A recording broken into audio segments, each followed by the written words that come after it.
Have you ever questioned the path we've all been taught to follow? Go to school, get a job, work hard, and save for the future.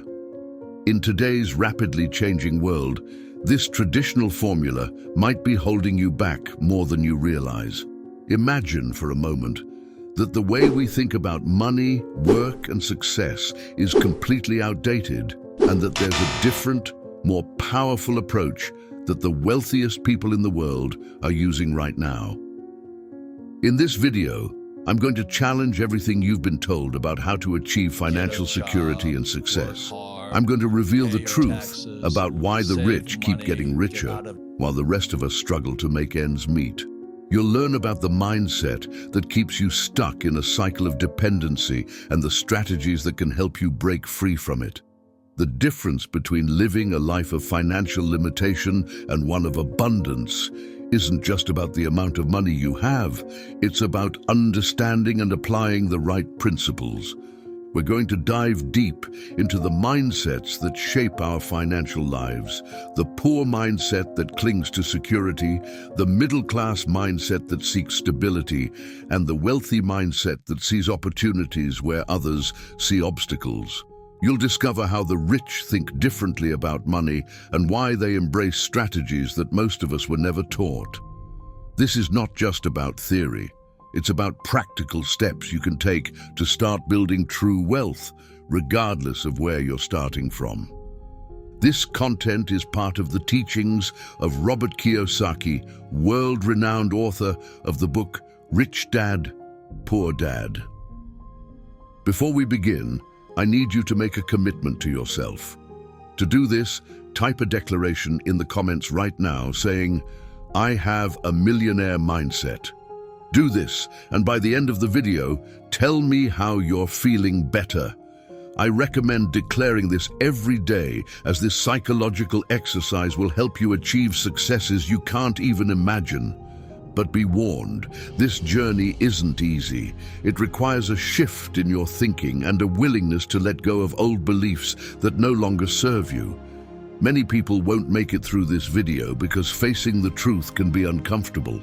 However, if you're serious about changing your financial future, if you're ready to break free from the limitations that have held you back, then stay with me. The insights I'm about to share could transform your life. So if you're ready to challenge the status quo, to think differently about money, and to start building real wealth, then let's get started. This could be the beginning of a new chapter in your life, one where financial freedom is not just a dream, but a reality. The idea that you should go to school, get a job, work hard, save money, pay off your debts, and invest in the stock market for the long term is one of the most outdated concepts today. Think about it. Why would you save money when the government is printing trillions of dollars? The gap between the wealthiest 1% and the other 99% is enormous, and it's not just about the amount of money they have. You need to step back and look at the bigger picture. So, what should you do? Inside each of us, there's a mindset of poverty. Even within me, that poor mindset still exists. There's also a middle-class mindset, which seeks security and stability, like a steady paycheck.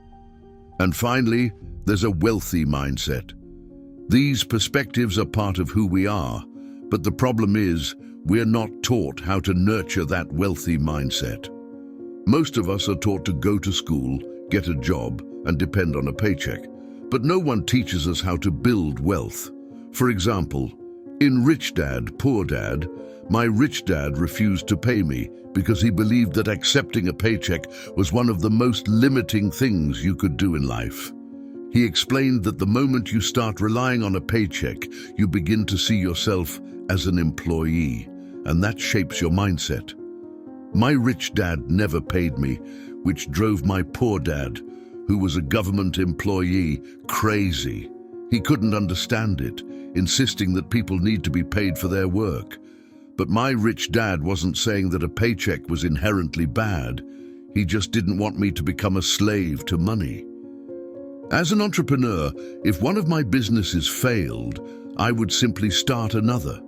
I didn't need a paycheck, and I didn't need anyone to take care of me.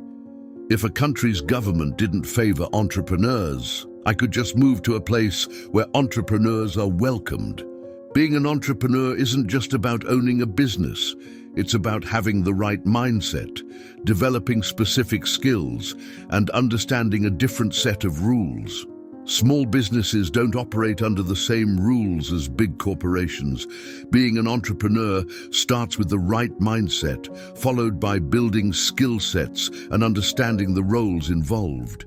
Whether you're an employee or running a small business, the roles, mindsets, and skill sets required are different. If I could offer one piece of advice to someone who's never been an entrepreneur but is thinking about taking the leap, I'd share my own experience. I vividly remember my last paycheck. It was both a terrible and a wonderful moment. I was working for Xerox in Puerto Rico, and my boss handed me what wasn't a paycheck, but a bonus check. I think it was around $30,000, but it was taxable, which took away some of the excitement. I was thrilled to receive that money, but I also felt uneasy. Then a colleague, John, came up to me and said, "You'll be back." When I asked why, he said, "Because you're going to fail." He had left Xerox, failed in his business and returned. But I was determined that even if I failed, I would never come back.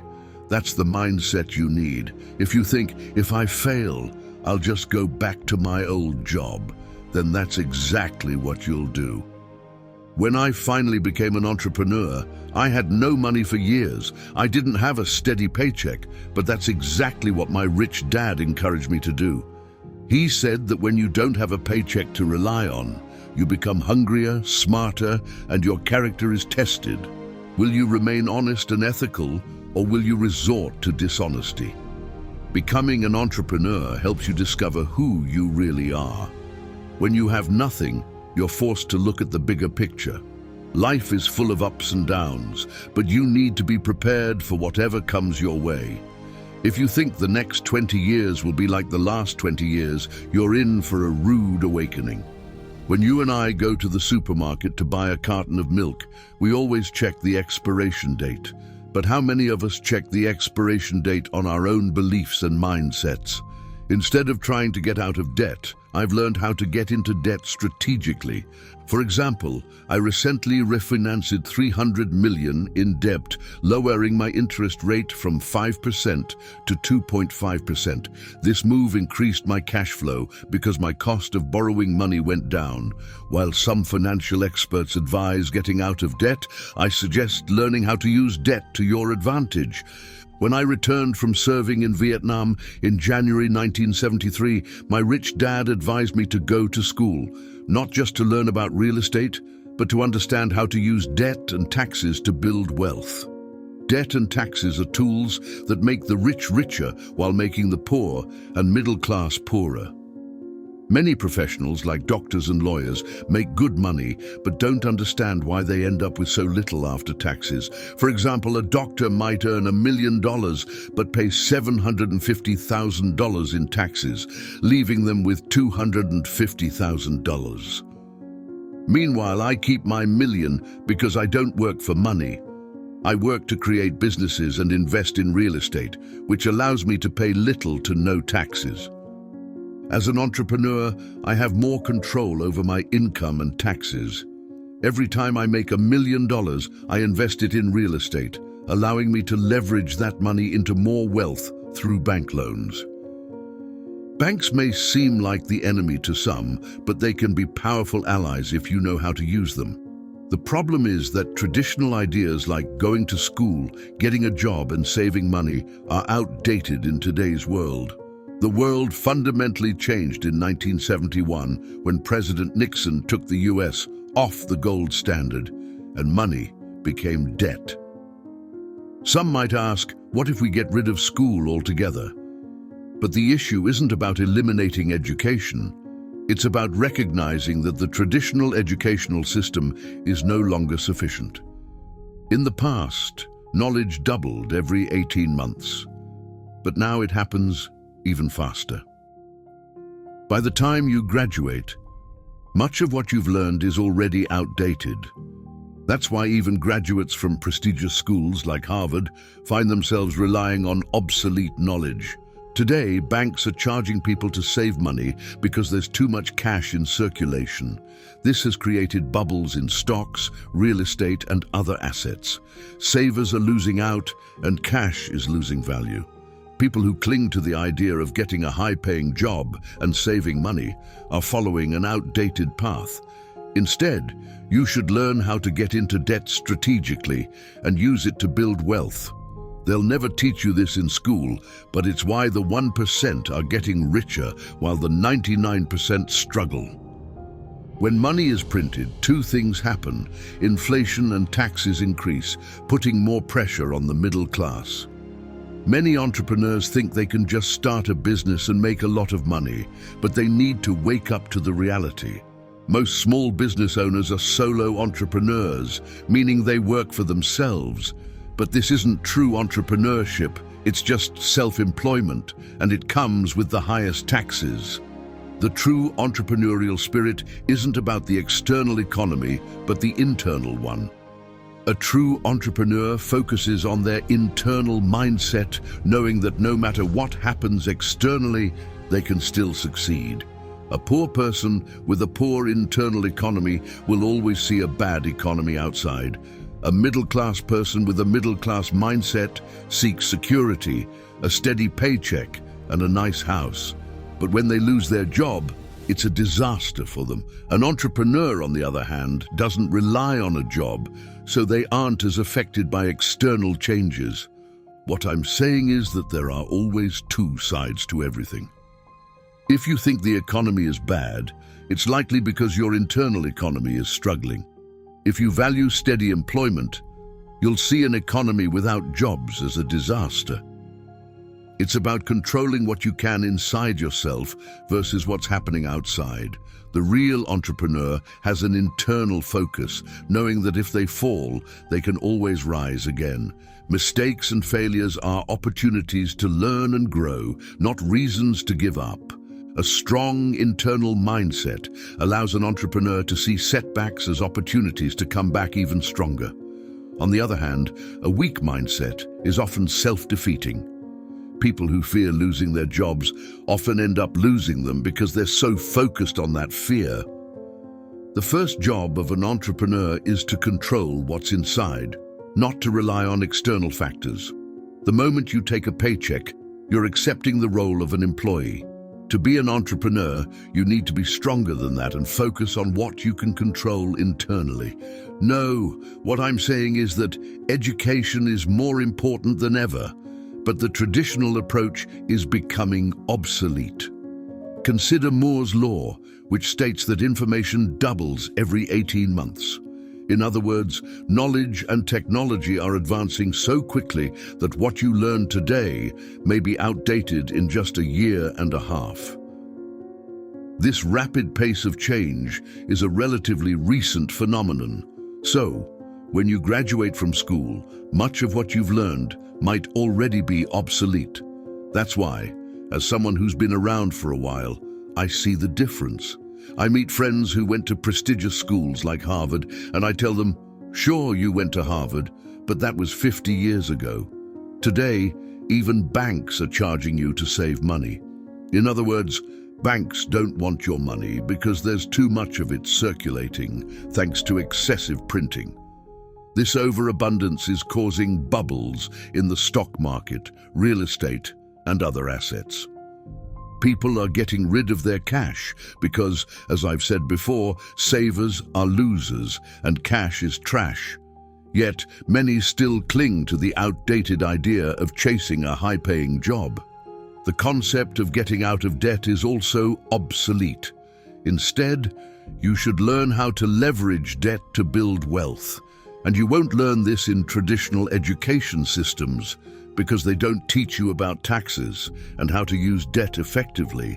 The reason the top 1% keep getting wealthier while the 99% struggle is that when money is printed, two things happen: inflation and taxes increase. This combination puts immense pressure on the middle class. Many aspiring entrepreneurs think they can just start a business and make a lot of money. But they need to understand that real entrepreneurship requires more than just that. There are 28 million small business owners in America, and 24 million of them are solo entrepreneurs, people who work for themselves. These individuals often don't understand what it really means to be an entrepreneur. Most are self-employed, but they aren't truly entrepreneurs because they end up paying the highest taxes, and no one tells them that. This is where the entrepreneurial spirit comes into play. It's not just about the external economy we all live in, but also about the internal economy within ourselves. The power lies in changing that internal economy. For me, whether the economy is good or bad doesn't matter because I've learned how to thrive regardless. A person with a poor internal economy will only see a bad external economy because they don't know how to generate wealth in any environment. A middle-class person has a middle-class internal economy. They want a nice house, a steady paycheck, and a secure job with a car. When that job is taken away, it's a disaster for them. But for an entrepreneur who doesn't rely on a traditional job, losing a job isn't a big deal. What I'm trying to convey is something Bucky Fuller taught me. There are always two sides to everything. Unity requires at least two elements. So if you think the economy is bad, it's likely because your internal economy is struggling. If you believe steady employment is crucial, you'll see an economy without jobs as catastrophic. It's all about your economy versus the external economy, what you can control versus what you can't. The key is to focus internally. The real entrepreneur has an internal focus.